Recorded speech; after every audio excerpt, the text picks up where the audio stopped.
دریا خان میں محرم الحرام کے انتظامات اور سیکیورٹی کے جائزے کے لیے اسسٹنٹ کمشنر رانا محمد شفیق کی زیر صدارت اجلاس منعقد ہوا۔ سیکیورٹی اور شہری سہولیات کے بہترین انتظامات یقینی بنانے کا عزم۔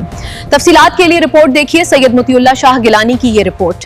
اب دیکھ رہے ہیں آج تک پاکستان نیوز، خبر سچ کے ساتھ۔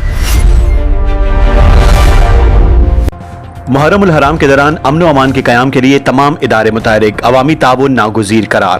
رپورٹ سید مطیع اللہ شاہ گیلانی اور آپ دیکھ رہے ہیں آج تک پاکستان نیوز۔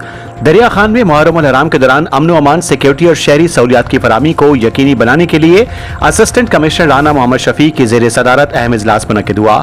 اجلاس میں پولیس، امن کمیٹی، انجمن تاجران، ریسکیو 1122، وابڈا، ستھرا پنجاب اور دیگر متعلقہ اداروں کے نمائندگان نے شرکت کی۔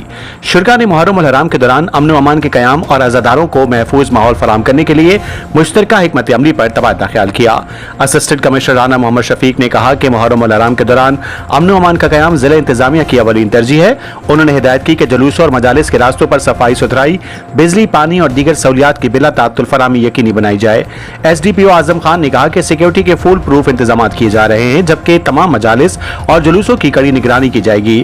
انہوں نے شہریوں سے قانون نافذ کرنے والے اداروں کے ساتھ مکمل تعاون کی اپیل بھی کی ہے۔ اجلاس سے خطاب کرتے ہوئے پولیس اور امن کمیٹی کے نمائندگان نے مذہبی ہم آہنگی، رواداری اور بھائی چارے کے فروغ پر زور دیا اور اس عزم کا اظہار کیا کہ محرم الحرام کے دوران دریا خان میں پرامن ماحول برقرار رکھنے کے لیے تمام وسائل بروئے کار لائے جائیں گے۔ اجلاس کے اختتام پر تمام اداروں، امن کمیٹیوں اور تاجر تنظیموں نے باہمی تعاون کو مزید مضبوط بنانے اور شہریوں کو ہر ممکن سہولت و تحفظ فراہم کرنے کے عزم کا اعادہ کیا۔